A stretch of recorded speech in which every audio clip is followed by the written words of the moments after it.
ನಮಸ್ಕಾರ ವೀಕ್ಷಕರೇ, ಅಮೃತ ಸಿಂಚನ ಕಾರ್ಯಕ್ರಮದ ಈ ಸಂಚಿಕೆಗೆ ನಿಮ್ಮೆಲ್ಲರಿಗೂ ಸ್ವಾಗತ. ವೀಕ್ಷಕರೇ, ನಿಮ್ಮಲ್ಲಿ ಕೆಲವರು ವಿದ್ಯಾರ್ಥಿಗಳಿರ್ಬೋದು, ಇನ್ನು ಕೆಲವರು ವಿದ್ಯಾರ್ಥಿ ಜೀವನವನ್ನು ಪೂರೈಸಿ ತಮ್ಮ ಕಾರ್ಯಕ್ಷೇತ್ರದಲ್ಲಿ ಕಾರ್ಯವನ್ನು ನಿರ್ವಹಿಸ್ತಾ ಇರ್ಬೋದು. ನಮ್ಮೆಲ್ಲರಿಗೂ ಗೊತ್ತು, ವಿದ್ಯಾರ್ಥಿ ಜೀವನ ಬಹು ಅಮೂಲ್ಯ. ಆ ವಿದ್ಯಾರ್ಥಿ ಜೀವನದಲ್ಲಿ ನಾವು ಮೌಲ್ಯಗಳನ್ನು ಅಳವಡಿಸಿಕೊಂಡಿದ್ದೇ ಆದಲ್ಲಿ ನಮ್ಮ ಜೀವನ ತುಂಬ ಶ್ರೇಷ್ಠವಾಗಿ ಮತ್ತು ಸುಂದರವಾಗಿ ಇರುತ್ತೆ. ಹಾಗಿದ್ರೆ ವಿದ್ಯಾರ್ಥಿ ಜೀವನದಲ್ಲಿ ಯಾವ ಮೌಲ್ಯಗಳು ಅವಶ್ಯಕತೆ ಇದೆ, ಯಾವ ಮೌಲ್ಯಗಳನ್ನು ನಾವು ಅಳವಡಿಸ್ಕೋಬೇಕು ಮತ್ತು ಹೇಗೆ ಅಳವಡಿಸ್ಕೋಬೇಕು, ಈ ಎಲ್ಲ ವಿಷಯಗಳನ್ನು ಇಂದಿನ ಈ ಸಂಚಿಕೆಯಲ್ಲಿ ನಾವು ಚರ್ಚೆ ಮಾಡೋಣ. ಈ ವಿಷಯದ ಬಗ್ಗೆ ನಮ್ಮ ಜೊತೆ ಚರ್ಚೆ ಮಾಡೋದಕ್ಕೆ ಯೋಗೇಶ್ವರಿ ಅವರಿದ್ದಾರೆ. ಅವರು ಸುಮಾರು 30 ವರ್ಷಗಳಿಂದ ಆಧ್ಯಾತ್ಮಿಕ ಜೀವನವನ್ನು ನಡೆಸ್ತಾ ಇದ್ದಾರೆ. ಅದರಲ್ಲೂ ಸುಮಾರು 25 ವರ್ಷಗಳನ್ನು ತಮ್ಮ ಸಂಪೂರ್ಣ ಜೀವನವನ್ನು ಬ್ರಹ್ಮಕುಮಾರಿ ಸಂಸ್ಥೆಯ ಸೇವೆಗೋಸ್ಕರ ಅರ್ಪಣೆ ಮಾಡಿದ್ದಾರೆ. ಬನ್ನಿ, ಅವ್ರನ್ನ ಈ ಕಾರ್ಯಕ್ರಮಕ್ಕೆ ಸ್ವಾಗತ ಮಾಡ್ತಾ ಅವರಿಂದ ಅನೇಕ ವಿಷಯಗಳನ್ನು ತಿಳ್ಕೊಳ್ಳುವಂಥ ಪ್ರಯತ್ನ ಮಾಡೋಣ. ಅಕ್ಕವ್ರೆ, ನಿಮಗೆ ಈ ಕಾರ್ಯಕ್ರಮಕ್ಕೆ ಸ್ವಾಗತ. ನಮಸ್ತೆ. ಅಕ್ಕವ್ರೆ, ವಿದ್ಯಾರ್ಥಿ ಜೀವನದಲ್ಲಿ ಮೌಲ್ಯಗಳು ತುಂಬ ಅವಶ್ಯಕ. ಓಕೆ. ಆದರೆ ಆ ಮೌಲ್ಯಗಳನ್ನು ತಿಳ್ಕೊಳ್ಳೋದಕ್ಕೂ ಮುಂಚೆ ವಿದ್ಯಾರ್ಥಿ ಅಂದರೆ ಸ್ಟೂಡೆಂಟ್ಸ್ ಅಂತ ನಾವೇನು ಕರಿತೀವಿ, ಯಾರಿಗೆ ನಾವು ವಿದ್ಯಾರ್ಥಿ ಅಥವಾ ಸ್ಟೂಡೆಂಟ್ಸ್ ಅಂತ ಕರಿಬಹುದು? So this is very important question. Okay. So first of all, we have to understand what is the meaning of the word student ಅಂತ. ಸ್ಟೂಡೆಂಟ್ ಅನ್ನುವಂಥ ಶಬ್ದ ಏನಿದೆ, yes STUDENT. So there are 7 qualities, 7 alphabets ಇದೆ. Student ಅನ್ನುವಂಥ ಶಬ್ದದಲ್ಲಿ 7 alphabets ಇದೆ. Okay. ಆ student ಅನ್ನುವಂಥ 7 ಆಲ್ಫಾಬೆಟ್ಸಲ್ಲಿ 7 ವ್ಯಾಲ್ಯೂಸೇ ಇದೆ. ಅದರಲ್ಲೇ 7 ವ್ಯಾಲ್ಯೂಸ್ ಇದೆ. ನೀವು ಅದರಲ್ಲಿ ಡೀಪಾಗಿ ಹೋದರೆ ಒಂದೊಂದು ಆಲ್ಫಾಬೆಟ್ಗೆ ಏನು ವ್ಯಾಲ್ಯೂಸ್ ಇದೆ ಅಂತ ತಿಳ್ಕೊಂಡು ಅದನ್ನು ನೀವು ಇನ್ಕಲಿಕೇಟ್ ಮಾಡಿಕೊಂಡ್ರೆ, ದಟ್ ಮೀನ್ಸ್ ಅಳವಡಿಸ್ಕೊಂಡ್ರೆ, ಆ ಸ್ಟೂಡೆಂಟ್ ಲೈಫ್ ಬೆಸ್ಟ್ ಲೈಫ್ ಆಗೋದ್ರಲ್ಲಿ ಏನು ಸಂಶಯವೇ ಇಲ್ಲ. No doubt in that. Full form ಏನಾಗಿದ್ರೆ? ಓಕೆ. ಸ್ಟೂಡೆಂಟ್ ಅನ್ನುವಂತಹ ಫುಲ್ ಫಾರ್ಮ್ ಏನಿದೆ, ಒಂದೊಂದು ಆಲ್ಫಾಬೆಟ್ಗೆ ಮೀನಿಂಗನ್ನು ಅರ್ಥ ಮಾಡಿಕೊಂಡ್ರೆ, ಓಕೆ, ಫಸ್ಟ್ ಆಲ್ಫಾಬೆಟ್ ತಿಳ್ಕೊಳ್ಳೋಣ. Okay, S. ಸೊ ಎಸ್ ಅಂದರೆ ಏನಿರ್ಬೋದು? Actually S means student must have that first quality, begins with that first quality, first value. S ಅಂತ ಹೇಳಿದ್ರೆ ಸಿಂಪ್ಲಿಸಿಟಿ. ಸ್ಟೂಡೆಂಟಲ್ಲಿ ಫಸ್ಟ್ ಇರಬೇಕಾಗಿರುವಂಥ ಕ್ವಾಲಿಫಿಕೇಷನ್ನೇ ಸಿಂಪ್ಲಿಸಿಟಿ. ದಟ್ ಮೀನ್ಸ್ ಸರಳತೆ ಅಲ್ವಾ? ಆ್ಯಕ್ಚುಲಿ ಸರಳತೆ ಅಂದರೆ ಏನು? ಆ್ಯಕ್ಚುಲಿ ಸಿಂಪ್ಲಿಸಿಟಿ ಅಂದರೆ ಏನಂತ ಹೇಳ್ಬೋದು? ಸಿಂಪಲ್ ಆಗಿರೋದು. Okay. So in what way we have to be simple ಹೇಳ್ಬೋದಾ? ಯಾವುದ್ರಲ್ಲಿ ಇರ್ಬೋದು ಸಿಂಪಲ್? ಎಸ್, ಮಾತು. Right. First we have to give attention for our this dress. ನಮ್ಮ ಯಾವುದು ಉಡುಗೆ ತೊಡುಗೆ ಅಂತ ಏನು ಹೇಳಿದರೆ, ಆ ಡ್ರೆಸ್ ಬಗ್ಗೆನೂ ಕೂಡ ಸ್ಟೂಡೆಂಟ್ ತುಂಬ ಸಿಂಪಲ್ ಆಗಿರಬೇಕು. ಅವನು ಹೆಚ್ಚು ಅದ್ರ ಬಗ್ಗೆನೇ ಗಮನ ಕೊಟ್ಟಾಗ ಸ್ಟೂಡೆಂಟ್ ತನ್ನ ಒಂದು ಡ್ರೆಸ್ ಬಗ್ಗೆ, ಆ ಉಡುಗೆ ತೊಡುಗೆ ಬಗ್ಗೆ ಅವನ ಗಮನ ಎಲ್ಲ ಅದ್ರ ಮೇಲೆ ಹೋಗುತ್ತಲ್ಲ. ಎಷ್ಟು ಸಾಧ್ಯನೋ ಅಷ್ಟು ಸೊ ಯಾವುದು ಡ್ರೆಸ್ ಇದೆ ಅದ್ರ ಬಗ್ಗೆ ವಿಶೇಷವಾಗಿ ಗಮನ ಕೊಡಬೇಕು. ಅದು ಸಿಂಪಲ್ ಆಗಿರಬೇಕು. ಸಿಂಪಲ್ ಆಗಿರಬೇಕು, ಪ್ಲಸ್ ರಾಯಲ್ ಆಗೂ ಇರಬೇಕು. ಸಿಂಪಲ್ ಅಂತ ಗಲೀಜಾಗಿರುವಂಥ ಬಟ್ಟೆ ಹಾಕಬಾರ್ದು. ಎಸ್. ಬಟ್ ಹಂಗಂತ ಸಿಕ್ಕಾಪಟ್ಟೆ ಓವರ್ ಆಗಿ ಫ್ಯಾಷನ್ ಮಾಡ್ಕೊಳ್ಳಬಾರ್ದು. ಎಸ್. ಹಾಂ, ಅವನ ಉಡುಗೆ ತೊಡುಗೆ ಒಂಥರ ನೀಟಾಗಿರಬೇಕು, ನೋಡೋಕ್ಕೆ ಒಂಥರ ರಾಯಲ್ಟಿ ಇರಬೇಕು, ರಾಯಲ್ ಆಗೂ ಇರಬೇಕು. ಆ ಥರ ಇರಬೇಕು. ಒಂದು ಡ್ರೆಸ್ ರುಟೀನ, ಡ್ರೆಸ್ ಬಗ್ಗೆ ಅವನು ಗಮನ ಕೊಡಬೇಕು, ಸಿಂಪಲ್ಲ. ಜೊತೆಗೆ ಅವನ, ನೀವು ಹೇಳಿದ್ರಲ್ಲ, ಅವನ ಮಾತುಕತೆನೂ ಕೂಡ ಹಾಗೆ ಇರಬೇಕು. ಮತ್ತು ಆದರೆ ಅವನ ವಿಚಾರಗಳು ಮಾತ್ರ ಹೈಯರ್ ಥಿಂಕಿಂಗ್ ಅಂತ ಹೇಳ್ತೀವಿ. ಸಿಂಪಲ್ ಲಿವಿಂಗ್, ಹೈಯರ್ ಥಿಂಕಿಂಗ್ ಅಂತ. ಅವನ ಥಾಟ್ಸ್ ಎಷ್ಟು ಸಾಧ್ಯನೋ ಅಷ್ಟು ಪಾಸಿಟಿವ್ ಆಗೇ ಇರಬೇಕು, ಪಾಸಿಟಿವ್ ಥಿಂಕಿಂಗ್ ಇರಬೇಕು. ಏಕೆಂದರೆ ಎಷ್ಟು ಪಾಸಿಟಿವ್ ಥಿಂಕ್ ಮಾಡ್ತಾನೆ ಆ ಸ್ಟೂಡೆಂಟು ಮುಂದುವರಿತಾ ಹೋಗ್ತಾನೆ.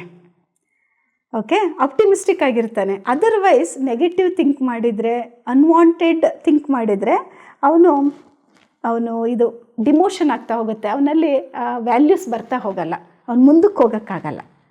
ಸೊ ಎಸ್ ಅಂದರೆ ಸಿಂಪ್ಲಿಸಿಟಿ. ಓಕೆನಾ? ಓಕೆ. ನೆಕ್ಸ್ಟ್ ಆಲ್ಫಾಬೆಟ್ ಯಾವುದು? ಟಿ. ಟಿ ಅಂದರೆ ಏನಿರ್ಬೋದು ಅಂತ ತಾವು ತಿಳ್ಕೊಂಡಿದ್ದೀರಾ? ನೀವೀಗ ಹೇಳ್ತಾ ಇರೋದ್ರಲ್ಲಿ ನನಗೆ ಯೋಚನೆ ಅಂತೂ ಟಿ ಅಂದರೆ ಥಾಟ್ಸ್ ಇರಬಹುದು. ಥಾಟ್ಸ್ ಇರ್ಬೋದು ಅಂತ. Okay, that's also okay. But T ಅಂತ ಹೇಳಿದ್ರೆ ಟ್ರೂತ್ಫುಲ್ನೆಸ್ ಅಂತ. ಟ್ರೂತ್ಫುಲ್ನೆಸ್. ಯಾವ ವಿದ್ಯಾರ್ಥಿ ಇರ್ತಾನೆ ಅವನಲ್ಲಿ ಸತ್ಯತೆ ಇರಲೇಬೇಕು. ಆ ಸ್ಟೂಡೆಂಟಲ್ಲಿ ಸತ್ಯತೆ ಇಲ್ಲ ಅಂದರೆ ಅವನು ಇನ್ನೊಂದು ನೆಕ್ಸ್ಟ್ ವ್ಯಾಲ್ಯೂ ಅವನ ಜೀವನದಲ್ಲಿ ಬರೋದೇ ಇಲ್ಲ. ಸತ್ಯತೆ ಇರಲೇಬೇಕು. ಅವನ ಪೇರೆಂಟ್ಸ್ ಜೊತೆಗೂ ಸತ್ಯತೆಯಿಂದ ನಡ್ಕೋಬೇಕು, ತನ್ನ ತಂದೆ ತಾಯಿ ಜೊತೆಗೆ ಶಿಕ್ಷಕರ ಜೊತೆನಲ್ಲೂ ಕೂಡ ಅವನು ಟ್ರೂತ್ಫುಲ್ ಆಗಿರಬೇಕು, ಸತ್ಯತೆಯಿಂದ ನಡ್ಕೋಬೇಕು. ಸತ್ಯಮೇವ ಜಯತೆ.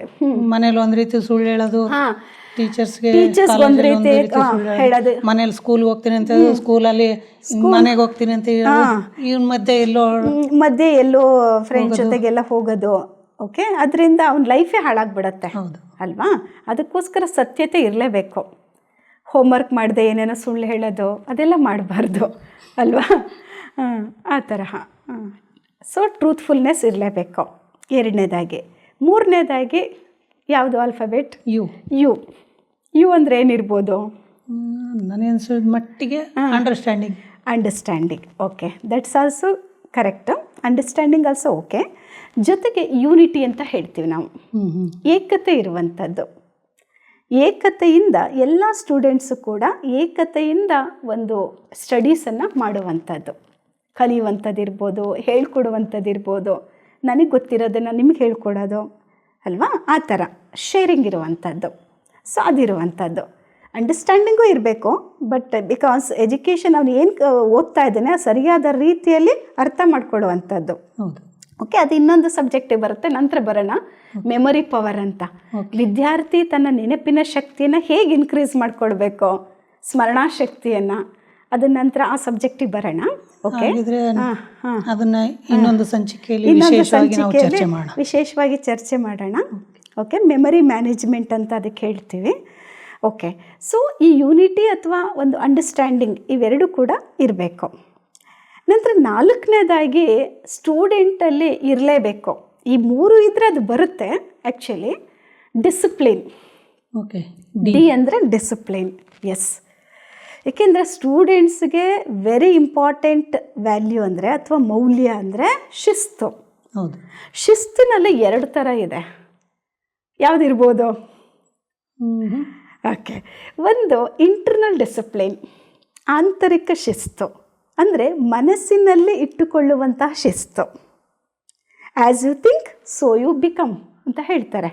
ಸೊ ಮನಸ್ಸಿನಲ್ಲಿ ನನ್ನ ಆಲೋಚನೆಗಳು ಯಾವ ರೀತಿ ಬರ್ತಾ ಇದೆ, so that is what we call internal discipline. ಆಯಿತಾ? ಆಂತರಿಕ ಶಿಸ್ತು. ಮತ್ತೊಂದು ಶಿಸ್ತು ಎಲ್ಲರೂ ಕೂಡ ಅದನ್ನು ಗಮನಿಸ್ತಾ ಇದ್ದಾರೆ. That is what we call external discipline. ಸಮಯಕ್ಕೆ ಸರಿಯಾಗಿ ಕಾಲೇಜ್ ಸಮಯಕ್ಕೆ ಸರಿಯಾಗಿ ಓದೋದು. S, correct. ಬಾಹಿರಿಕ ಶಿಸ್ತು, ಕರೆಕ್ಟ್ ಟೈಮಿಗೆ ಬರುವಂಥದ್ದು, ಪಂಕ್ಚುಯಾಲಿಟಿ, ಓದ್ಕೊಳ್ಳುವಂಥದ್ದು, ಸರಿಯಾದ ಸಮಯದಲ್ಲಿ ಆಟ ಆಡುವಂಥದ್ದು. ಎಸ್, ಸರಿಯಾದ ಸಮಯಕ್ಕೆ ಫುಡ್ಡನ್ನು ಕೂಡ ತೆಗೆದುಕೊಳ್ಳೋದು, ಸರಿಯಾದ ಸಮಯಕ್ಕೆ ನಿದ್ರೆ ಮಾಡೋದು, ಎದ್ದೇಳೋದು, ಎಲ್ಲವೂ ಕೂಡ ಈ ಶಿಸ್ತಿನಲ್ಲೇ ಬರುತ್ತೆ. This is what we call external. ಅಂದರೆ ಯಾವುದು ಈ ಸ್ಥೂಲ ನೇತ್ರಗಳಿಗೆ ಕಾಣಿಸುತ್ತೆ ಅದು ಎಕ್ಸ್ಟರ್ನಲ್. ಯಾವುದು ಈ ಸ್ಥೂಲ ನೇತ್ರಗಳಿಗೆ ಕಾಣಿಸಲ್ಲ ಅದಕ್ಕೇನಂತ ಹೇಳ್ತೀವಿ? ಇಂಟರ್ನಲ್ ಅಂತ ಹೇಳ್ತೀವಿ. ಸೊ ಇಂಟರ್ನಲ್ ಡಿಸಿಪ್ಲಿನ್ ವಿದ್ಯಾರ್ಥಿ ಜೀವನದಲ್ಲಿ ಇರಲೇಬೇಕು. ಆ ಇಂಟರ್ನಲ್ ಡಿಸಿಪ್ಲಿನ್ ಬರೋದೇ ಥ್ರೂ ಮೆಡಿಟೇಷನ್, ಧ್ಯಾನದಿಂದ ಅದು ಬರುತ್ತೆ.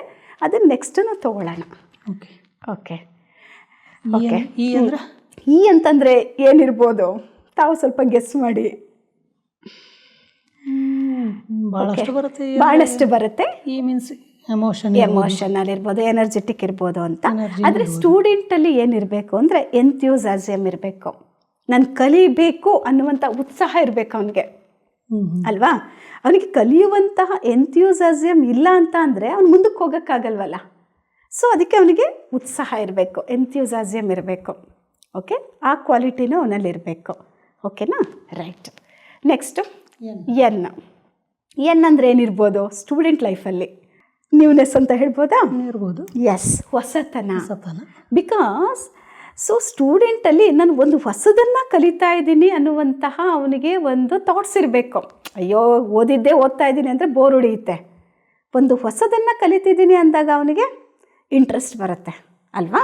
ಸೊ ನ್ಯೂನೆಸ್ ಅನ್ನುವಂಥದ್ದು ಇರಬೇಕು. ಓಕೆನಾ? Last one but important one, ಅದು ಟಿ. ಏನಿರ್ಬೋದು? ಇರಲೇಬೇಕು student tolerance. Yes, okay, exactly right. ಏಕೆಂದರೆ ಸ್ಟೂಡೆಂಟಲ್ಲಿ ಟಾಲರೆನ್ಸ್ ಇರಲೇಬೇಕು. ಸಹನಾಶೀಲತೆ, ಆ ಸಹನಾಶೀಲತೆ ಇಲ್ಲ ಅಂದರೆ ಪಾಪ ಮಕ್ಕಳು ಬೆಳಗ್ಗೆ ಹೋದಾಗ್ಲಿಂದ ಮೇ ಬಿ ಒಂದು 9 o'clock ಹಂಗೆ ಹೋದರೆ ಆಫ್ಟರ್ನೂನ್ 4:30, ಕೆಲವರು 5 o'clock ಬರ್ತಾರೆ ಆಯಿತಾ? ಅಷ್ಟು ಅವರ್ಸ್ ಅವ್ರು ಕೂತ್ಕೊಂಡು ಪೇಷನ್ಸಿಂದ ಕೇಳ್ತಾನೆ ಇರಬೇಕಲ್ಲ. ಟೀಚರ್ ಹತ್ರ ಅಟ್ಲೀಸ್ಟ್ ಶಿಕ್ಷಣ ಕೊಡ್ತಿರ್ತಾರೆ, ಇದಾಗ್ತಿರುತ್ತೆ. ಸ್ಟೂಡೆಂಟ್ ಹೇಗೆ ಕೂತಿರ್ತಾರೋ ಹಾಗೇ ಕೂತ್ಕೊಂಡು ಲಿಸ್ನಿಂಗು ಕೂಡ ಇರಬೇಕಲ್ಲ. ಹೌದು, ಅಷ್ಟು ಅಲರ್ಟಿವ್ ಆಗಿ ಆ್ಯಕ್ಟಿವ್ ಆಗಿರಬೇಕಲ್ಲ. ಅದಕ್ಕೆ ಅವನಿಗೆ ಟಾಲರೆನ್ಸ್ ಸ್ಟೂಡೆಂಟಿಗೆ ಇರಲೇಬೇಕು, ಆ ವ್ಯಾಲ್ಯೂ ಇರಲೇಬೇಕು. ಈ 7 ವ್ಯಾಲ್ಯೂಸ್ ಇರಲೇಬೇಕು. ಈ 7 ವ್ಯಾಲ್ಯೂಸ್ ಹೇಳಿದ್ರಿ, ಇದ್ರ ಬಗ್ಗೆ ಮುಂದೆ ಹೋಗ್ತಾ ಹೋಗ್ತಾ ಮತ್ತೆ ಹೆಚ್ಚಿನ ಒಂದು ಚರ್ಚೆ ಮಾಡೋಣ. ಹಾಗಿದ್ರೆ ವಿದ್ಯಾರ್ಥಿಗಳ ನಡವಳಿಕೆ ಹೇಗಿರಬೇಕು? ಓಕೆ, ಅವರ ಬಿಹೇವಿಯರ್. ಎಸ್, ಏಕೆಂದರೆ ವೆರಿ ಇಂಪಾರ್ಟೆಂಟ್ ಅವರ ನಡವಳಿಕೆ ಅಲ್ವಾ? ಅವರ ಮುಂದಿನ ಜೀವನವನ್ನೇ ನಿರ್ಧರಿಸುವಂತಹ ಒಂದು ಎಸ್, ಅದು ಜೀವನನೇ ಅವರ ನಡವಳಿಕೆ ಅಲ್ವಾ? ಏಕೆಂದರೆ ನಾವೆಲ್ಲ ತಿಳ್ಕೊಂಡೇ ಇದ್ದೀವಿ, ಎಲ್ರಿಗೂ ಗೊತ್ತದು ಏನಂತ. If wealth is last, nothing is last. If health is last, something is last. If character is last, everything is last ಅಂತ. ಎಂಥ ಒಳ್ಳೆ ಕ್ವಶನ್ ಇದು ಅಲ್ವಾ? ಸೊ ಹೆಲ್ತ್ ಯಾವುದು ವೆಲ್ತ್ ಕಳ್ಕೊಂಡ್ರೆ ಏನು ಪರವಾಗಿಲ್ಲ ಅಂತಾರೆ. ಹಣ ಕಳ್ಕೊಂಡ್ರೆ ಓಕೆ, ಮತ್ತೆ ದುಡಿಬಹುದು, ಮತ್ತೆ ನಾವು ದುಡಿಬೋದು ಅದನ್ನು ಅಲ್ವಾ? ಆರೋಗ್ಯ ಕಳ್ಕೊಂಡ್ರೆ ಓಕೆ, ಸ್ವಲ್ಪ ಮಟ್ಟಿಗೆ ಹೋಗುತ್ತೆ, ಸ್ವಲ್ಪ ಕಳ್ಕೊಂಡಾಗೆ ಪುನಃ ನಾವು ಅದನ್ನು ಚೇತರಿಸ್ಕೋಬೋದು. ಬಟ್ ನಡವಳಿಕೆನೇ ಹೊಟ್ಟೋದ್ರೆ ಅಥವಾ ಕ್ಯಾರೆಕ್ಟರೇ ಚೆನ್ನಾಗಿಲ್ಲ ಅಂದರೆ ಅವ್ರ ಲೈಫೇ ಹೋದಾಗೆ.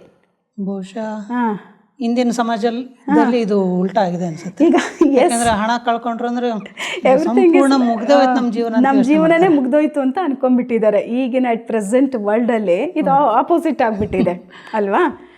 ಅದಕ್ಕೆ ಸೊ ನಾವೀಗ ಇಂಪಾರ್ಟೆಂಟ್ ಮಕ್ಕಳಿಗೆ ಕಲಿಸ್ಕೊಡ್ಬೇಕಾಗಿರೋದೇ ಅವ್ರ ಜೀವನದಲ್ಲಿ ನಡವಳಿಕೆಯನ್ನು. ಅವ್ನ ನಡವಳಿಕೆ ಚೆನ್ನಾಗಿದ್ರೆ, ಕ್ಯಾರೆಕ್ಟರ್ ಚೆನ್ನಾಗಿದ್ರೆ, ಅವ್ನ ಹೆಲ್ತು ಚೆನ್ನಾಗಿಟ್ಕೊಳ್ತಾನೆ.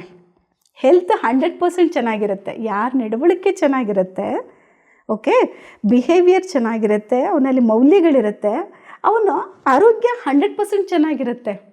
ಏಕೆಂದರೆ ಗುಣಗಳಿಗೂ ಮತ್ತು ಶರೀರಕ್ಕೂ 100% ಸೈಂಟಿಫಿಕ್ ರೀಸನ್ ಇದೆ, ನೇರವಾದ ಸಂಬಂಧ ಇದೆ. ಓಕೆ, ಆಗ ಆರೋಗ್ಯ ಚೆನ್ನಾಗಿದ್ದೇ ಇರುತ್ತೆ. ಎಲ್ಲಿ ಗುಣ ಚೆನ್ನಾಗಿರುತ್ತೆ ಅಲ್ಲಿ ವೆಲ್ತ್ ಬಂದೇ ಬರುತ್ತಲ್ಲ. ಹೌದು ಅಲ್ವಾ? ಗುಣಗಳೇ ಸಂಪತ್ತು ತಾನೆ. ನಮ್ಗೆ ಐಶ್ವರ್ಯ ಯಾವುದು? ನಮ್ಮ ಜೀವನದಲ್ಲಿರುವಂತಹ ಮೌಲ್ಯಗಳು, ನಮ್ಮ ನಡವಳಿಕೆ. ನಾವು ಯಾವ ರೀತಿ ನಡ್ಕೋತಾ ಇದ್ದೀವಿ? ಹಿರಿಯರಿಗೆ ಗೌರವ ಕೊಡ್ತಾ ಇದ್ದೀನಾ? ನಮಗಿಂತ ಮಕ್ಕಳು, ಅದರಲ್ಲೂ ಕೂಡ ಚಿಕ್ಕ ಮಕ್ಕಳು, ದೊಡ್ಡವರಿಗೆ ಎಷ್ಟು ಸಾಧ್ಯನೋ ಅಷ್ಟು ಏನು ಕೊಡಬೇಕು? ಅವರು ಗೌರವ ಕೊಡಬೇಕು ಅಲ್ವಾ? ಏಕೆಂದರೆ ಹೇಳ್ತಾರಲ್ಲ, ಬೈಯೋರು ಬುದ್ಧಿ ಹೇಳೋದಕ್ಕೆ. ಎಸ್ ಅಲ್ವಾ? ಸೊ ಯಾವತ್ತೂ ಕೂಡ ನಮ್ಮ ಒಳ್ಳೇದಕ್ಕೆ ದೊಡ್ಡವ್ರು ಏನು ಮಾಡ್ತಾರೆ, ಸ್ವಲ್ಪ ಸ್ಟ್ರಿಕ್ಟಾಗಿ ಹೇಳ್ತಾರೆ. ಆದರೆ ನಮ್ಮ ಒಳ್ಳೇದಕ್ಕೆ ಅಂತ ಸ್ಟೂಡೆಂಟ್ಸ್ ಅರ್ಥ ಮಾಡ್ಕೋಬೇಕು. ನನ್ನ ತಂದೆ ತಾಯಿ ಇರ್ಬೋದು, ನನ್ನ ಶಿಕ್ಷಕರಿರ್ಬೋದು, ಬೈತಿದ್ದಾರೆ ಅನ್ನೋದು ಯೋಚನೆ ಮಾಡೋಕ್ಕಿಂತ ಯಾಕೆ ಬೈತಾ ಇದ್ದಾರೆ, ಇವ್ರು ಏನಕ್ಕೋಸ್ಕರ ನನಗೆ ಬೈತಾ ಇದ್ದಾರೆ, ನನ್ನಲ್ಲಿ ಏನು ತಪ್ಪಿದೆ ಅಂತ ಅವರು ಅದನ್ನು ರಿಯಲೈಸ್ ಮಾಡ್ಕೋಬೇಕು. ಅಕಸ್ಮಾತ್ ನನ್ನಲ್ಲಿ ಏನಾದರೂ ಮಿಸ್ಟೇಕ್ ಇದ್ದರೆ ಅದನ್ನು ಚೇಂಜ್ ಮಾಡ್ಕೋಬೇಕು. ತಪ್ಪು ಮಾಡ್ತಾ ಇದ್ರೆ ಇದು ತಪ್ಪು ಮಾಡ್ತಾ ಇದ್ರೆ ತಾನೇ ಅವರು ಬೈಯೋದು. ಅದರ್ವೈಸ್ ಬೈಯೋದೇ ಇಲ್ಲ ಅವರು, ಖಂಡಿತ ಬೈಯೋದಿಲ್ಲ. ಸೊ ಅದಕ್ಕೆ ಹಿರಿಯರಿಗೆ ಒಂದು ಗೌರವ ಕೊಡುವಂತಹ, ಒಂದು ರೆಸ್ಪೆಕ್ಟ್ ಕೊಡುವಂತಹ ನಡವಳಿಕೆ ಅವ್ರದ್ದಾಗಿರಬೇಕು. ಮತ್ತು ಸ್ಟೂಡೆಂಟ್ಸು ಅವರ ವಿದ್ಯೆ ಬಗ್ಗೆನೂ ಕೂಡ ಆದಷ್ಟು ಗಮನ ಕೊಡಬೇಕು.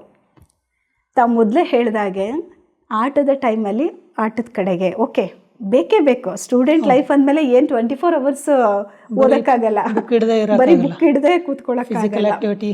ಫಿಸಿಕಲ್ ಆ್ಯಕ್ಟಿವಿಟಿ ಬೇಕೇ ಬೇಕು. ಯಾವ ಸಮಯದಲ್ಲಿ ಯಾವುದಕ್ಕೆ ಪ್ರಿಫರೆನ್ಸ್ ಕೊಡಬೇಕೋ ಅದಕ್ಕೆ ಕೊಡಬೇಕು. ಆಮೇಲೆ ಅದ್ರ ಬಗ್ಗೆನೇ ಯೋಚನೆ ಮಾಡಬಾರ್ದು. ನಾನೀಗ ಓದೋ ಟೈಮಲ್ಲಿ ಆಟದ ಬಗ್ಗೆ ಯೋಚನೆ ಮಾಡೋಕ್ಕೆ ಹೋಗಬಾರ್ದು. ಓಕೆ, ಟೈಮಲ್ಲಿ ಹೋಮ್ವರ್ಕ್ ಬಗ್ಗೆ ಆಟ ಆಡಬೇಕಾದ್ರೆ ನಾನು ಏನು ಹೋಮ್ವರ್ಕ್ ಮಾಡಬೇಕು ಅಂತಲೂ ಯೋಚನೆ ಮಾಡಬಾರ್ದು. ಯಾವ ಸಮಯದಲ್ಲಿ ಯಾವ ಕಾರ್ಯ ಮಾಡ್ತಿರ್ತಾರೋ ಅದ್ರ ಬಗ್ಗೆನೇ ಕಾನ್ಸಂಟ್ರೇಟ್ ಮಾಡಬೇಕು. ಅಂದರೆ ಸ್ಟೂಡೆಂಟ್ಸ್ಗೆ ಏಕಾಗ್ರತೆ ಇರಲೇಬೇಕು. ಓಕೆ, ಸೊ ಅವ್ರ ಮನಸ್ಸು ಬುದ್ಧಿ ಒಂದೇ ಕೆಲಸ ಮಾಡಬೇಕು, ಆಗ ಮಾತ್ರ ಅವ್ರಿಗೆ ಏಕಾಗ್ರತೆ ಬರೋದು. ಮನಸ್ಸು ಏನೋ ಯೋಚನೆ ಮಾಡ್ತಿರೋದು, ಬುದ್ಧಿ ಇನ್ನೇನೋ ನೋಡ್ತಾ ಇರೋದು, ಆಗ ಎಷ್ಟು ಸಲ ಓದಿದ್ರೂ ಅವ್ರ ತಲೆಯಲ್ಲಿ ಸ್ಟೋರ್ ಆಗಲ್ಲ. ಅದಕ್ಕೋಸ್ಕರ ಏಕಾಗ್ರತೆ ಅನ್ನುವಂಥ ಮೌಲ್ಯನೂ ಕೂಡ ಅವರು ತಮ್ಮದನ್ನಾಗಿ ಮಾಡ್ಕೋಬೇಕು. ಓಕೆ, ಆಮೇಲೆ ಪ್ರಾಮಾಣಿಕತೆಯಿಂದನೂ ಕೂಡ ಅವ್ರು ಇರಬೇಕು ಟೀಚರ್ಸ್ ಜೊತೆಗೂ. ಮತ್ತು ಯಾವತ್ತೂ ಕೂಡ ಹೆಸಿಟೇಷನ್ ಇರಬಾರ್ದು. ಇನ್ಫೀರಿಯರ್ ಅಂತ ಹೇಳ್ತಾರಲ್ಲ, ಕೀಳರಿಮೆ ಭಾವನೆ. ಅಕಸ್ಮಾತ್ ನನಗೆ ಅರ್ಥ ಆಗಲಿಲ್ಲ ಅಂದರೂ ಕೂಡ ಅದನ್ನು ಕೇಳುವಂಥದ್ದಾಗಿರಬೇಕು. ನನಗೆ ಕೇಳಿ ಕೇಳಿಬಿಟ್ಟು ತಿಳ್ಕೊಂಡು ಅರ್ಥ ಮಾಡ್ಕೋಬೇಕು, ಅದು ಇರಬೇಕು. ಕೆಲವರು ಪಾಪ ಮಕ್ಕಳು ಕೇಳೋದಕ್ಕೆ ಹೆಸಿಟೇಷನ್ ಮಾಡ್ತಾರೆ, ಭಯ ಪಡ್ತಾರೆ. ಅವ್ರೇನು ತಿಳ್ಕೊತಾರೋ, ಟೀಚರ್ಸ್ ಏನು ತಿಳ್ಕೊತಾರೋ, ಮತ್ತೊಬ್ರು ಏನು ತಿಳ್ಕೊತಾರೋ ಅಂತ ಮುಂದೆ ನಿಂತು ಕೇಳೋದಕ್ಕೆ ಭಯ ಆಗ್ತಿರುತ್ತೆ, ಸಂಕೋಚ ಆಗುತ್ತೆ. ಈ ಸಂಕೋಚ, ಈ ನಾಚಿಕೆ ಅನ್ನುವಂಥದ್ದನ್ನೆಲ್ಲ ಬಿಟ್ಬಿಡ್ಬೇಕಾಗತ್ತೆ ಸ್ಟೂಡೆಂಟ್ಸ್ಗಳು. ಓಕೆನಾ? ಸೊ ಈ ಒಂದು ವ್ಯಾಲ್ಯೂನ ಅವರು ಅಳವಡಿಸ್ಕೋಬೇಕಾಗತ್ತೆ. ಆಮೇಲೆ ಅವರ ನಡವಳಿಕೆ ಮನೆಯ ಸದಸ್ಯರ ಪ್ರತಿ ಅಥವಾ ಅವರ ಸ್ನೇಹಿತರ ಜೊತೆ ಯಾವ್ಯಾವ ರೀತಿ ನಡವಳಿಕೆ, ಎಲ್ಲರ ಜೊತೆ ಒಂದೇ ರೀತಿ ನಡವಳಿಕೆ ಒಂದೇ ರೀತಿನಲ್ಲಿ ಇರೋಕ್ಕಾಗಲ್ಲ. ಏಕೆಂದರೆ ವಿದ್ಯಾರ್ಥಿ ಅಂತ ಹೇಳಿದರೆ ಅವ್ರಿಗೂ ಒಂದಿರುತ್ತೆ. ಓಕೆ, ಫಸ್ಟು ವಿದ್ಯಾರ್ಥಿಗಳು ಅವ್ರಿಗೋಸ್ಕರ ಅವ್ರು ಸಮಯ ಕೊಡ್ಕೋಬೇಕು ಸೆಲ್ಫ್ ಜೊತೆಗೆ. ಅಂದರೆ ನನ್ನ ಜೊತೆಗೆ ನಾನು ವಿದ್ಯಾರ್ಥಿ ಆಗಿದ್ದೀನಿ ಅಂದಮೇಲೆ ನಾನು ಹೇಗೆ ನಡ್ಕೋತಾ ಇದ್ದೀನಿ. ಓಕೆ, ನನ್ನ ಸ್ಟಡೀಸ್ ಬಗ್ಗೆ, ನನ್ನ ಸ್ಟಡೀಸಿಗೆ ನಾನು ಬೆಳಗ್ಗೆಯಿಂದ ರಾತ್ರಿ ತನಕ ಟೈಮ್ ಕೊಟ್ಕೋಬೇಕು. ಯಾವ ಸಮಯದಲ್ಲಿ ನಾನು ಓದಬೇಕು, ಯಾವ ಸಮಯದಲ್ಲಿ ಆಟ ಆಡಬೇಕು, ಯಾವ ಸಮಯದಲ್ಲಿ ನಿದ್ರೆ ಮಾಡಬೇಕು, ಯಾವ ಸಮಯವನ್ನು ಪೇರೆಂಟ್ಸಿಗೆ ಕೊಡಬೇಕು, ತಂದೆ ತಾಯಿಗೆ ಕೊಡುವಂಥ ಸಮಯನೂ ಕೂಡ ನಿರ್ಧರಿಸ್ಕೋಬೇಕು. ಇಲ್ಲಾಂದರೆ ಸ್ಟೂಡೆಂಟಿಗೆ ತಂದೆ ತಾಯಿ ಕೊಡೋಕ್ಕೆ ಟೈಮೇ ಇರಲ್ಲ. ಈಗಿನ ಜಗತ್ತಲ್ಲಿ ಅಂತೂ ಮೊಬೈಲ್ ಆ ರೀತಿ ಸಮಯ ಇಲ್ಲದೆ ಇರೋದಕ್ಕೆ ಬಹುಶಃ ಕಮ್ಯುನಿಕೇಷನ್ ಗ್ಯಾಪ್ ಆಗ್ತಾ ಇದೆ.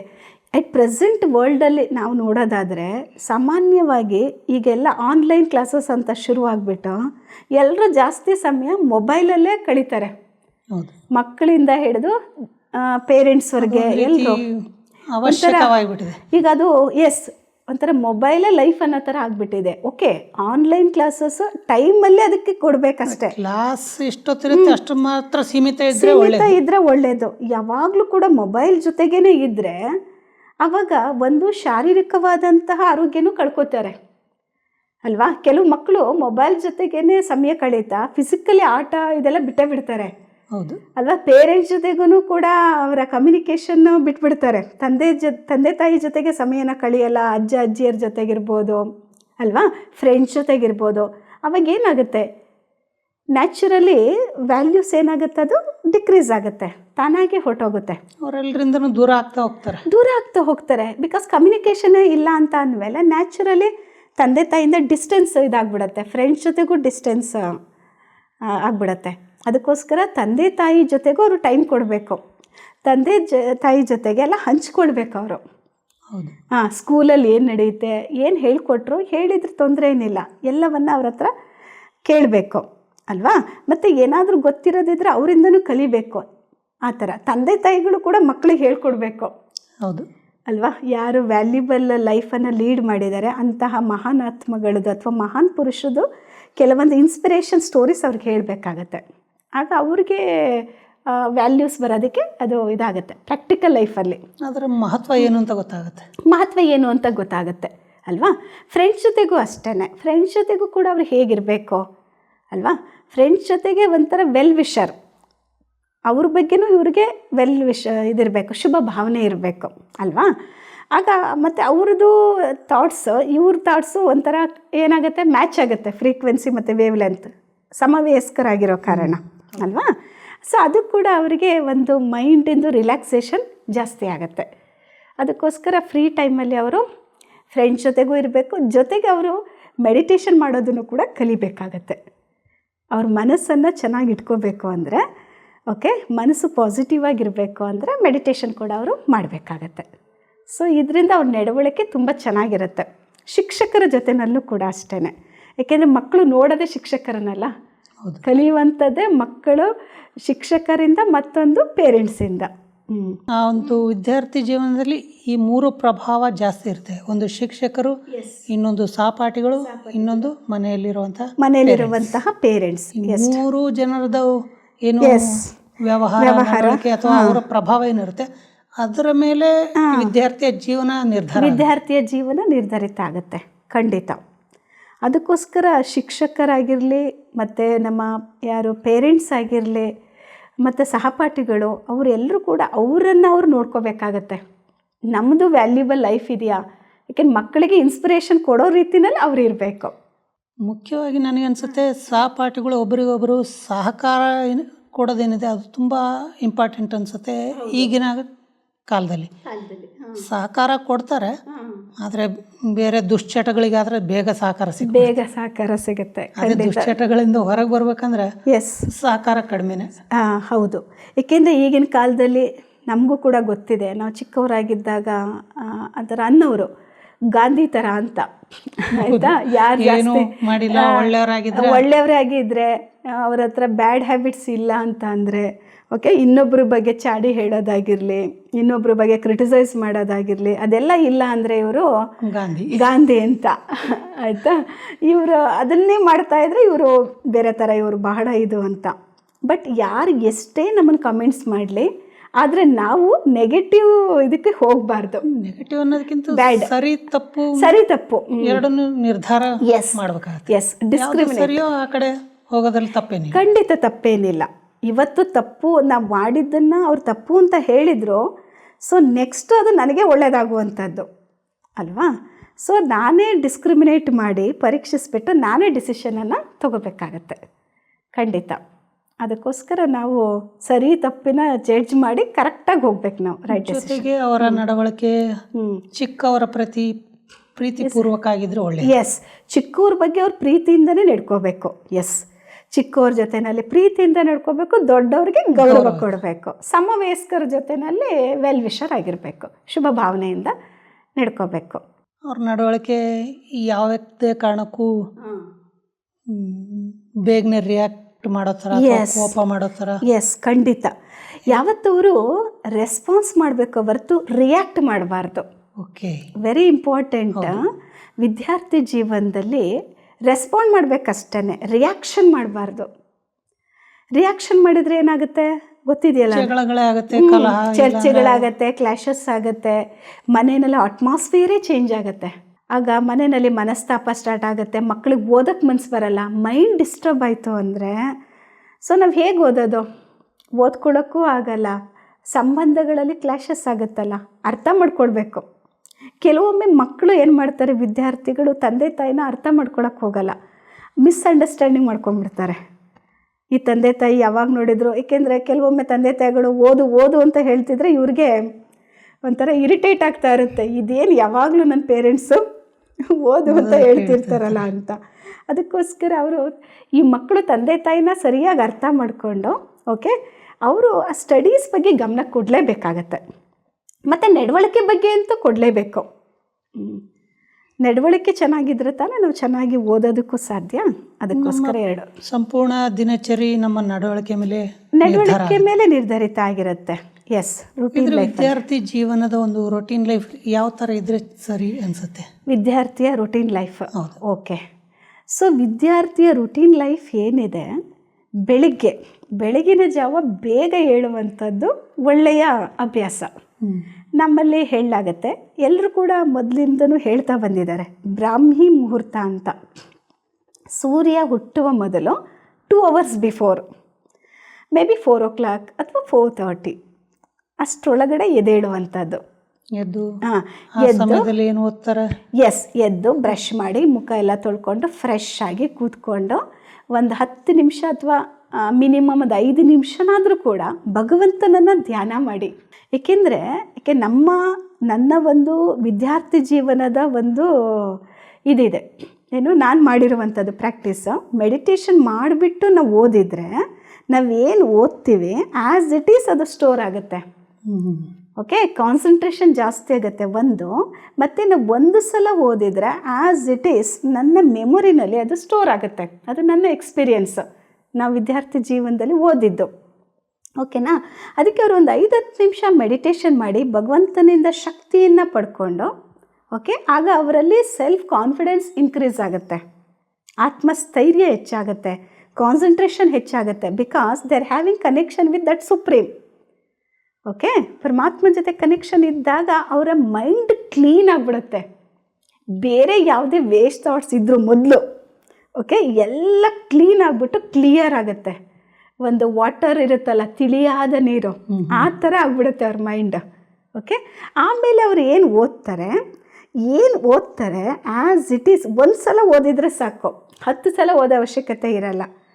ಆ್ಯಸ್ ಇಟ್ ಈಸ್ ಅರ್ಥ ಮಾಡ್ಕೋತಾರೆ. ಬೈ ಹ್ಯಾಟ್ ಮಾಡೋದಕ್ಕೂ ಅರ್ಥ ಮಾಡ್ಕೊಂಡು ಓದೋದಕ್ಕೂ ಲಾಟ್ ಆಫ್ ಡಿಫ್ರೆನ್ಸ್ ಇದೆ.